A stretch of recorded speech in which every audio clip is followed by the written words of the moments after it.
If you always struggle when you go shopping, especially in the luxury market, then today I'm going to go through the top shopping mistakes you need to stop making.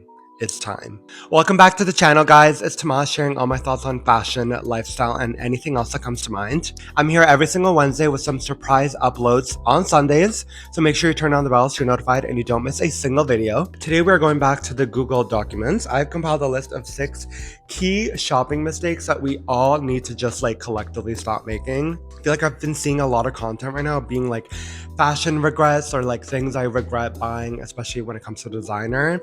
So I just thought I would be like helpful for once and really just compile this list and really share them with you guys, because I feel like honestly I'm a victim of doing these things as well.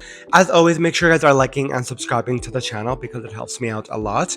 And let's get into it because there's absolutely no time to waste. And we're going to start with item number 1, which is truly the most pivotal point that I feel like I do this all the time, and it is not buying your size, especially when it's on sale. Sale season is coming up. It is like every store I know is doing their sales right now, and it's only just going to get better discounts as the season kind of unwinds. However, this means that your size will not always be available. If you are small, do not buy a large unless it runs small. I just feel like, sometimes we get lost in the sauce and we get very enamored with the product. I've done this many times myself, and you end up buying it even though it's like not really your size. So, for example, I feel like I've kind of done this. I feel like I've done a video on this, the Rose shirt that I bought, and surprisingly, the shirt fits like a little big on me, but I bought it because I got it majorly on sale. And it turns out I haven't worn it the most that I felt like I had when I was so excited to get it, is because it's a little bit too oversized on me.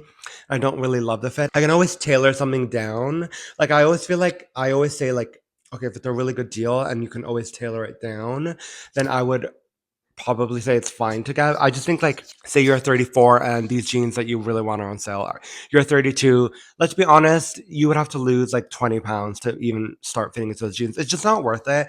I feel like we all need to stop getting like enamored by like sales, and I feel like these stores know exactly what they're doing by giving us like these crazy sales and just trying to get rid of their inventory. But trust me, it's not worth it if it's not your size. Always try and see like if something is big, that's fine because you can always try and tailor it down to like a smaller size.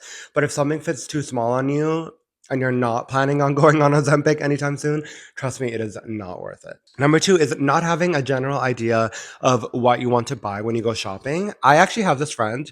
I was like talking about it on the weekend with them, and I was like laughing. I was like, oh my God. I feel like sometimes we used to go like shopping, especially vintage markets, and we used to buy something and be like, oh my God, I just have like the need. I have the need to acquire this weekend, and we would like buy random stuff, and then like years later we're like, we only wore this 2 times. Like if you just go out for shopping, first of all, I don't shop for fun. That's like literally insane. Like I always struggle when I'm going on vacation with friends. They're like, let's go shopping. And I'm like, okay, well, like I don't want anything. So like just going around stores to browse, it's not exactly the funnest thing for me. But if you don't have a general idea of what you want to buy when you go shopping, that's when you start to stray and start looking at stuff that you never imagined that you would look at. And then you're like, oh my God, this is so cute. But like, is it cute, or do you just want to buy something? And like I'm not saying have like a whole ass drawn plan of like what you want to buy. Like I need to buy the yellow shawl neck sweater in cashmere today, because you probably wouldn't find that. But just having a general idea, that if you have a wedding coming up, every single time you go shopping, you start to look for that wedding dress. I think like 3 months in advance is fine, because it's actually going to bring me to my other point on this video. But you don't really want to just go out on a limb and like just be buying stuff that you don't necessarily need, or that you particularly don't know how to style very well. Always have a general idea. You would never go, it's like the saying like, don't go to the grocery store hungry, because then you're just acting on your emotions right then and then you get home and then you bought a purple legging frilly sweater thing, and then you're like, why did I buy this? Like I'm never gonna wear this. So always have a general plan of like maybe what events you have upcoming in your life that you need to like shop for, and I think that will make shopping so much easier. Okay, this one is like weird, and I think it comes in terms of like designer shopping, but do not have any preconceived notions when you're going shopping, especially in luxury boutiques. I have seen so many TikToks of like people being like, oh my God, I'm so scared. I'm going into Loewe and I'm really scared. Hopefully they're nice to me. I'm like, Which you know what? I feel like the social anxiety of going to designer stores is very like Pretty Woman. That stupid. That I mean, not stupid movie. I've like never seen that movie. But that scene in Pretty Woman pretty much just ruined designer shopping. I feel like because like now everybody either expects you to get a glass of champagne when you're buying like a $300 wallet, or like you think that the client advisors are gonna be like snooty. I just think like not only do the client advisors have preconceived notions of what services, but also customers have preconceived notions of what services. Like I remember seeing this TikTok. I can put it in where this lady, I mean, she does really great vlogs, but she went in and just went to Louis Vuitton and she was picking up a like those like makeup bags. Literally, girl, the TikTok made TikTok extended the time watch for videos just for her because this was like a 10-minute vlog of her literally trying on ready wear shoes. No, no, no, no, no. And then she bought a €600 makeup bag. And like, you think like, no offense, literally no offense. See, now I'm starting to get like, I'm starting to get a little angsty. These kind advisors are there to sell you stuff, and I get it. And if you're a VIP and you're going in to kind of have a day at it. You know, you're buying a ready to wear dress, you're buying shoes, then maybe those client advisors. But like, I don't know if this is a problematic take, but these customer service people do not necessarily have to give you like a whole tour of the store if you're just going to buy a wallet. However, I do think that like at sometimes it's been a rare occasion where customers are treated so well that they might spend more than what they had come to grab for it. I definitely agree with that sentiment as well. But I also feel like, I mean, who am I to judge? Because I'm like, a phone call is like the most terrifying thing that I could ever experience. But then I'll just go into a store and I'm like, I don't really care. But I've been a seasoned designer shopper. I just think it's like these people who are like new to luxury. I think TikTok has definitely democratized fashion and luxury. I'm just like, you guys like have luxury shopping is not what it has been in like 2010 or 2005. We're in a different era now, and I just think we all need to like lower expectations. Unless you're really balling and you're buying like a $200,000 Bulgari necklace, then yes, the minimal thing they could give you is champagne. But if you are just buying a wallet, maybe like a little coffee. I'm not gonna lie. One time in Paris, I was with my friends. My friend was buying sunglasses, and I asked the girl for water, and I did ask for sparkling water because it was hot and I was like thirsty. But you know, you just gotta gauge it. You gotta gauge with every interaction that you're with, and sometimes you get like the client advisor that you're having a key with, and sometimes you get like one that's like not. She's not gonna f with you no matter how hard you try, and then you just grab her stuff and move on. You know. Number 4 is staying true to your personal style, even if it's not on trend. So I always say, I always like commend those like, those like dark goth people that wear that like Christian cowl Powell or whatever, who look like they're like from the 1800s. These people always have like their own eye on their own style, and I feel like they never budge on it. I mean, I definitely feel like sometimes I like to wear many different styles. Sometimes I like to wear like the few Rick pieces that I have and wear them head to toe.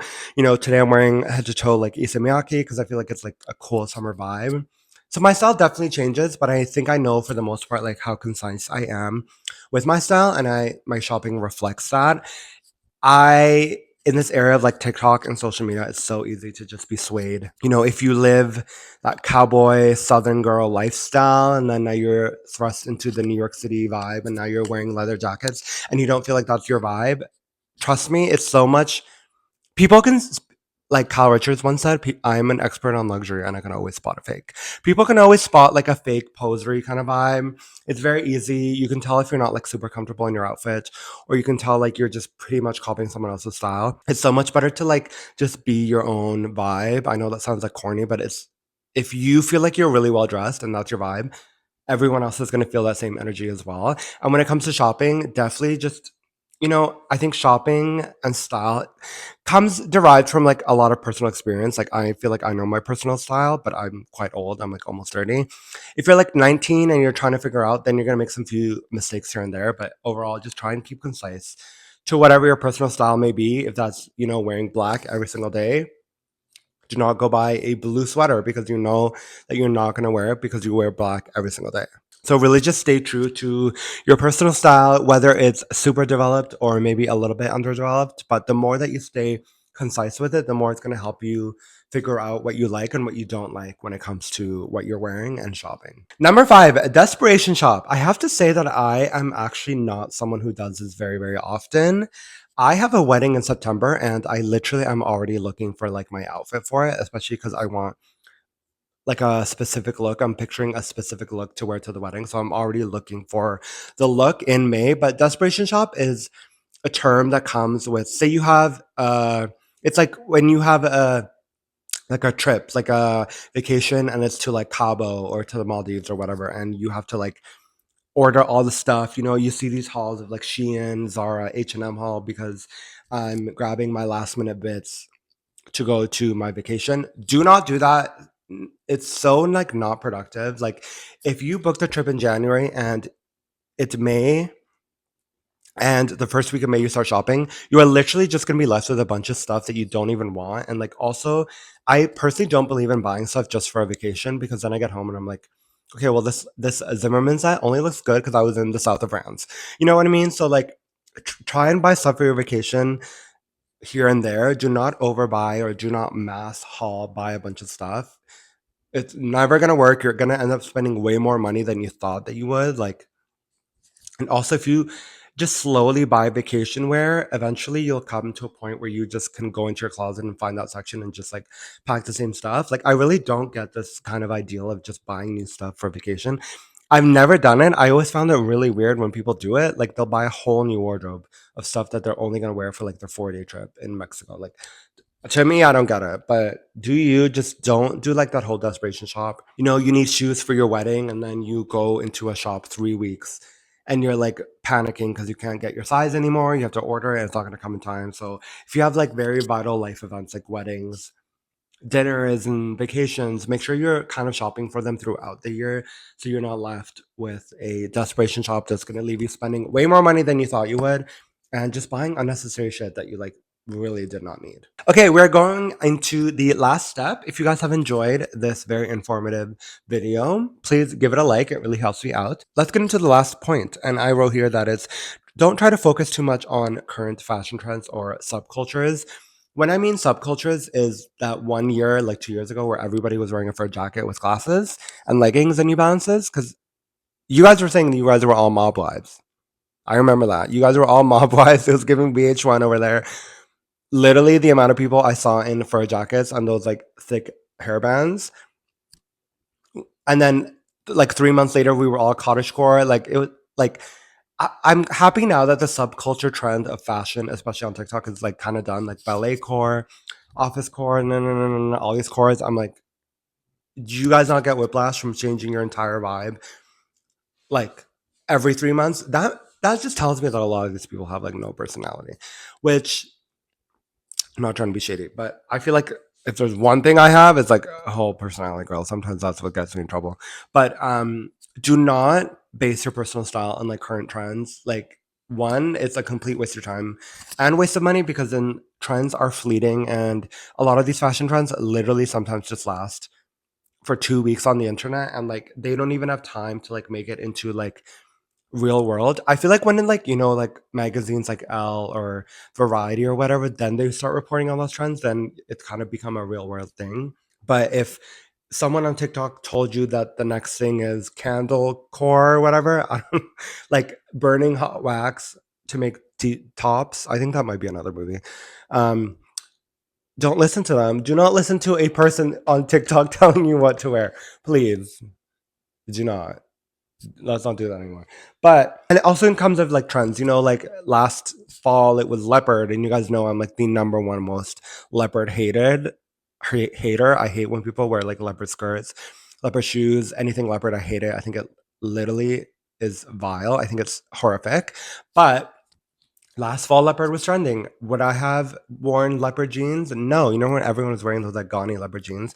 You guys are crazy, but I respect your own hustle. But yeah, no, like not every fashion trend needs to be adopted. And I think that's the point of fashion trends. Like it's supposed to be a fun kind of way to relate to each other. You know, it's cute when someone does their Sephora haul and you're like, oh my God, I have that too. Like that's great. It's kind of that great minds think alike vibe that happens in fashion, which I think is cute. I think it's fun. I just don't think every single culture needs to be every like mini trend, fashion trend needs to be adopted by you. As I was saying previously, like we can always spot a fake, we can always know when you're trying way too hard or you're trying to be somebody that you're really, really not. Try not to focus too much on current fashion trends. I do like once the runway shows are over, I always do a video on like what the most vital fashion trends were from the runways. And it's a good start to kind of like plan out a map on how you want to dress for the upcoming season, but you don't need to adopt every single fashion trend. You don't need to buy something for every trend every season. It's just really unproductive and it's not going to work. And I think it's cool when your personal style kind of aligns with like a current fashion trend. I think it's like a cute little way of feeling relevant in monoculture and like fashion culture. So I do like that, but I just think overall we shouldn't be like too dependent on we shouldn't be like too dependent on fashion trends. Okay guys, that is it. Hopefully you guys enjoyed my like mini list of fashion mistakes that we all need to stop making. I swear that I have done some of these, so like hopefully you don't feel like too called out, because I feel like I definitely have done these things sometimes in the past as well. And you know, you always go into the closet and you find that one thing that you knew you were so sure of that when you bought, and then now you literally have not put it on in 4 years, but you just can't bear to let it go. You know, I'm actually doing that right now with a Calvin Klein sweater. It was runway. I literally have not put it on my body in like 3 years, but I just can't get rid of it because it's like archive, you know. But nonetheless, we move. Hopefully you guys enjoyed this video. Thank you so much for sticking along with me. I really appreciate when you guys show me support, and yeah, thank you so much. And of course, I will see you guys right back here next Wednesday. Peace.